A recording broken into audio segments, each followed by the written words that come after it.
Hello and welcome to Data Planet. I'm Emma Davis, and today's guest is Rachael Hunt Stockham, Vice President and Head of Sales and Partnerships at Cosm. Welcome to the show, Rachel. Thank you so much for having me, Emma. It's such a pleasure to be here. I'm really excited to chat with you today about all the things. Yes, me too. And Cosm is one of those businesses where when I started talking to you about what you do, I just wanted to know more and more and more. It's so cool. So to start, can you tell us a bit about Cosm, what you do, and if you could sprinkle in a bit of your history, because it was really fun to hear about what you do, but also how did you get to where you are doing what you do now? Absolutely. So, Cosm is such an interesting company. We were born of acquisition 5 years ago, 5.5 years ago now, kind of right when the world shut down for the global pandemic. We thought, we've got 2 weeks, let's start a company. Now, that makes it sound a little more simple than it was. But really, what we did with Cosm is bring together a few separate entities to create this amalgamation.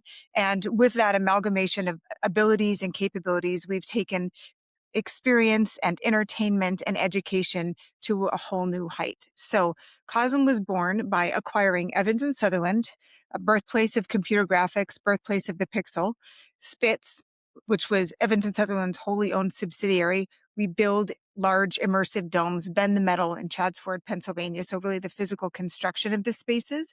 And then Live Like VR, which is now Cosm Immersive, basically the live immersive production capabilities that we use to capture live immersive sports and entertainment in our Cosm venues. So we came together with all these different parts and different abilities, and then started working together towards a couple of different ends. One of them is on the venue side of the business. We have our own owned and operated venues, Cosm venues. One is open in LA, one in Dallas, one opening soon in Atlanta, and then Detroit, and then Cleveland, and then fast follow several others after that. In the world, just The everywhere. world, Yeah. the whole world. Literally, I mean, we are a global business as it is because we've been operating for so many years, honestly, as the world's largest planetarium company. Go figure. Hmm. That's part of what we've done on the traditional side of the business, the heritage side of the business, the computer graphics side. We have very, very powerful real-time rendering software that drives the experiences in our venues and also on our enterprise platform that we sell through to partners around the world. So,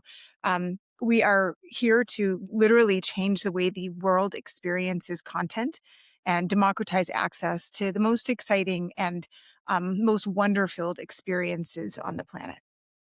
Wow. So you do the technology, like the software, you do the capturing of the content, you then The- do the actual construction And of then we the build this domes. space. Yep. So we're just going to go ahead and call that soup to nuts. We do the whole thing. And I'll break down a little bit, if that's okay, how we do that, because it's kind of an interesting story. We actually got our start in 1947. That's when Armand Spitz started building planetariums. He kind of democratized access to that first immersive experience, taking people to space. Our plant in Chadsford, Pennsylvania, is the place where since 1955 we've been building the domes. Um, and then in 1968, that's when Evans and Sutherland was formed. Evans and Sutherland really is the birthplace of computer graphics. Dave Evans and Ivan Sutherland came together to build the world's first graphical user interface and literally the first pixel. And we've been great stewards of that technology, I believe, over many decades. In the 80s, we were the world's biggest flight simulation provider. About 80% of the world's pilots trained on our systems. And that software was a real-time rendering software that used calligraphic projectors to create very precise lines and dots to simulate a runway. And some of our software engineers said, what if we took this software that was designed for this specific purpose and used it in another way? And they did. They took those projectors, pointed them up at a projected surface, and created a 3D planetarium software that you could fly through the cosmos in real time. We've been iterating on that software since 81. That's the foundation of what we do today in our venues and on our enterprise platform globally around the world with partners. And when Cosm started, that was just another what if moment, which is quite integral to our DNA. We just keep saying, what if? What if we did this next? And what if we tried this great big thing? And what if we took this incredible technology and looked at the world just a little bit differently? And I think that's why we've been able to really pioneer the experience in our venues with the live immersive sports, because we really just keep trying to do things that haven't been done before. It isn't always easy, but it's really generally pretty fun, which is important. I think that's a lot of who we are and what we do. We love to give people those fun moments, those shared reality moments Hmm. where we come together and have experiences. And You can kind of feel the collective effervescence of humans and humankind and what it's like to be together and experience joy. So that's why fun's important to us. Yeah, absolutely. Creating that moment of wonder, and Yes, that's way more fun than here's a practical widget. It's like the precision of the software and of the dome and everything you guys do makes it practical because exactly. it is so precise, but also you have that feeling of wonder and that feeling of joy. That Yeah. is a lot of fun. And Um, also, I think too, one thing, sorry to interrupt, but no, of course. we've spent a lot of time in the theme parks and attraction space. And let's be honest, that's where the magic lives, right? Like Yes. that whole entire ecosystem is focused on the suspension of disbelief. The Mhm. moment that the technology or what's surrounding you falls away and you're just left in this experience and it feels like magic. And we've really brought that to our venues. We bring that to our partners around the world because we want that precise, that very, very finely honed technology to melt. We don't even want you to know it's there. We just Yes. want to know how it feels when you're there. And so I think that's really it's this way to utilize technology that makes it feel like magic. And people say to me all the time, "Do you believe in magic?" Absolutely, I do. We make it every day. And Mhm. it is because we have this precise technology that we manage to make disappear. Yeah. Yeah. And check out the unicorn on your wall. I I mean, mean, it's come on. it's all around us. Everybody needs a little unicorn magic. And Cosm's a unicorn company. Our Is CEO, that right? yes, when we got our last valuation and we were coined a unicorn, he was like, "Oh my gosh, Rach, you've always been saying we're unicorns." I'm like, "Hey, I knew it was coming." So let's just call that a little manifestation. That's beautiful. All right. So I want to talk about you and your relationship with Cosm a little bit. So Sure. one of the things that struck me when you and I first met was the your depth of knowledge around the technology, around the product, and the history of Cosm. And so I think I told you at the time I was like, oh man, she must be an engineer turned salesperson, like the way she talks about this.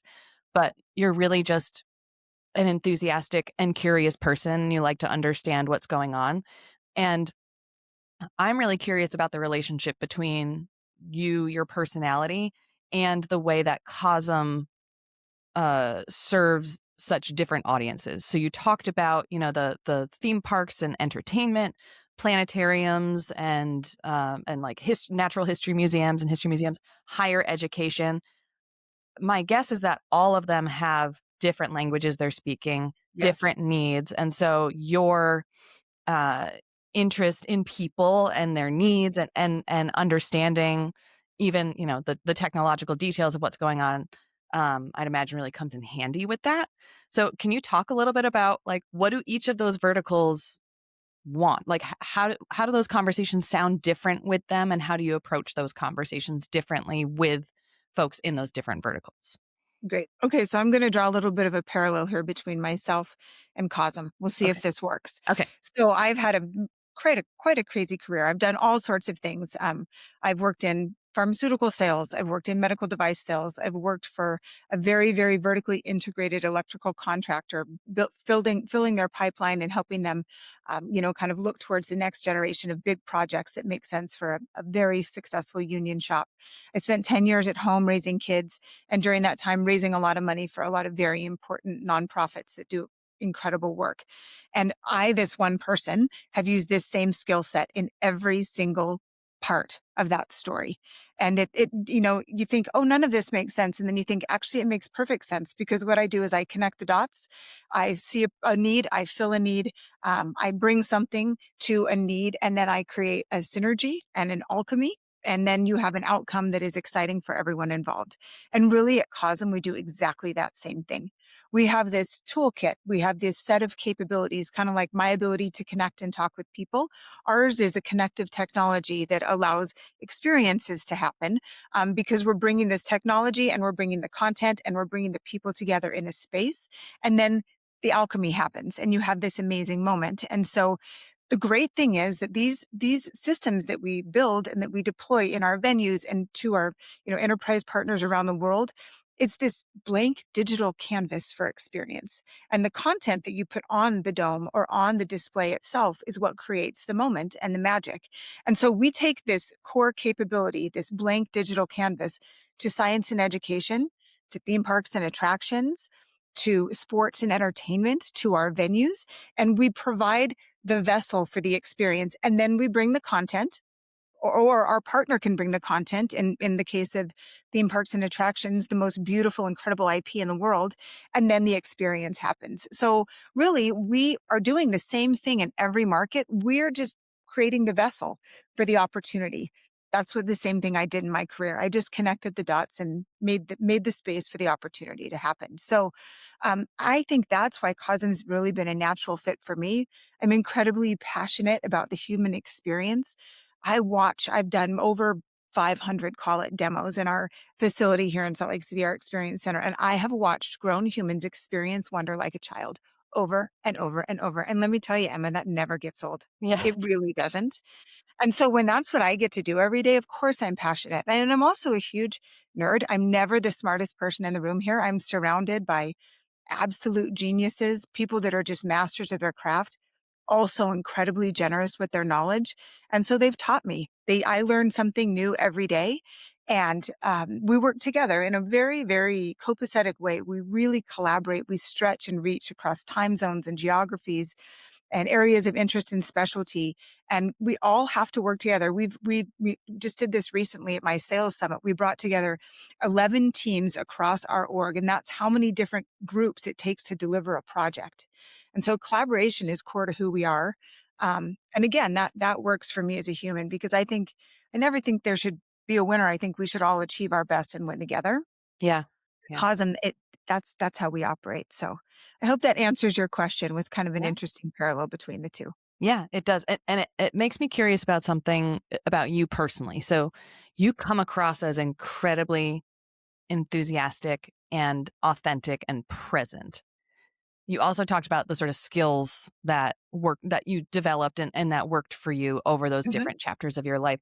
Is that enthusiasm and authenticity something that you've always had? Is that something that, as you've grown and experienced more and more, you found, this works for me and it's just more fun. Like it's effective, and also this is just a better way to live. I'm just happier this way. Like what was your journey in getting to where you are today, being such a an enthusiastic, curious, authentic person in what you're doing?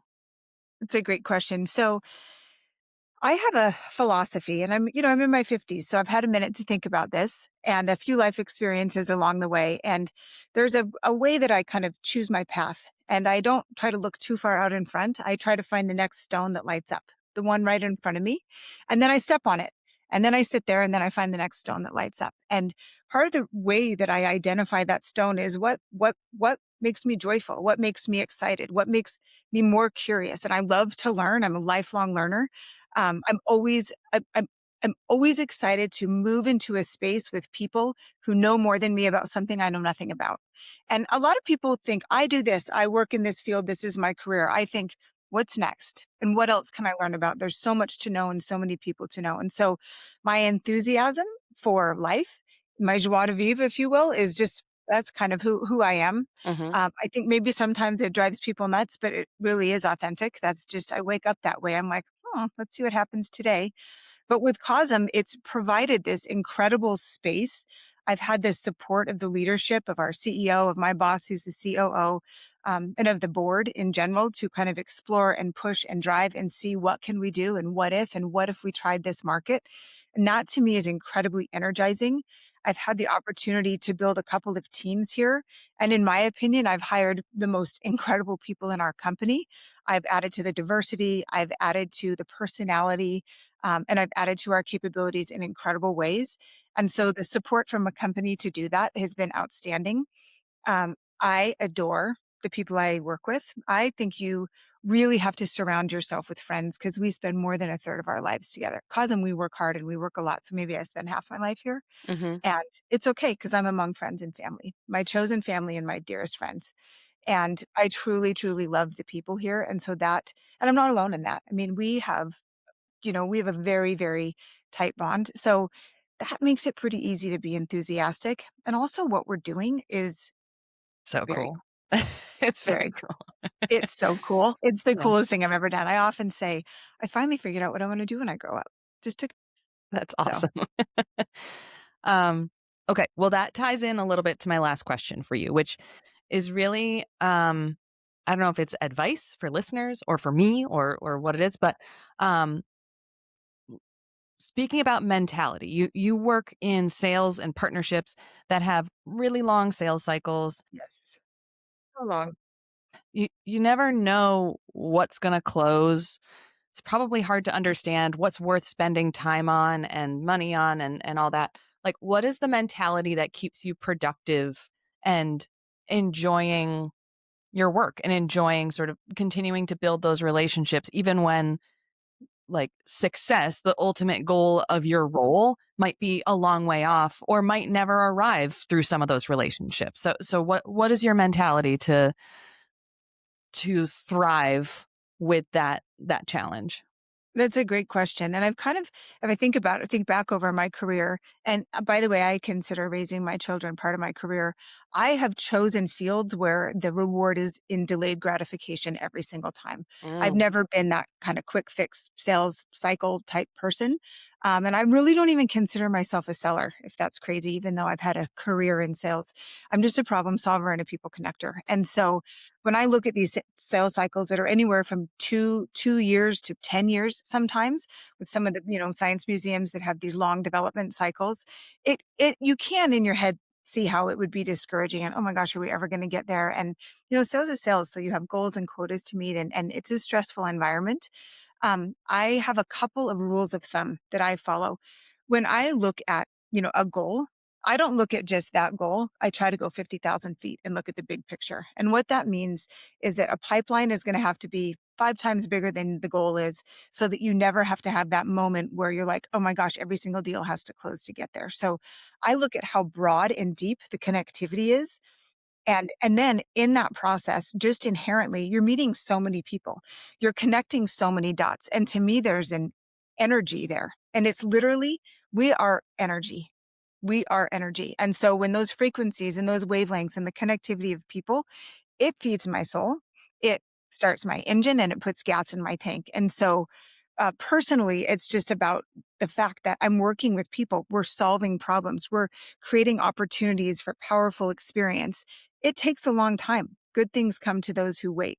I don't need this to work tomorrow because when I look back over the decades of my life, I see those wins in the rear view mirror and I see those accomplishments. And to me, it's like, of course, there are more out in front of me. They don't have to be today. I have faith because of what I've done and what I have seen. And so I would say to people in their career, like, just if you're looking straight down and you're just like so focused on this one thing right in front of you, look up, look up. That's where the what if moments come in. That's where you say, what if we did this way instead of this way? And you open a whole new door for yourself or for your company or in your career or in your life. I think that openness helps you stay optimistic, helps me stay optimistic. I'm open to the magic in every day. I find it and it finds me. So that keeps me going. And then you have these big wins and these moments when things come together and then you have to stop and you have to look in the mirror and you have to say, well done to yourself, to your team and appreciate that because gosh, those are coins in the bank that keep you going on the long days. Yeah. That's beautiful. Rachel, thank you so much for sharing that with me. That was it's really inspiring and I'm excited to share it with our listeners. Let's go ahead and wrap up the show there. Listeners, if you want to learn more about Rachel and Cosm, details will be in the show notes. Rachel, thank you so much for joining me on Data Planet today. Emma, I have to say, I'm so impressed by you and what you do. And thank you for creating this incredible space for a conversation. Congratulations on an incredible life, being an incredible mom, having an amazing career. You inspire me. And I really am appreciative of the fact that the universe brought us together and we've had this moment. And thank you for the opportunity and for the grace in this conversation. My pleasure. My pleasure. Thank you, Rachel. You're welcome.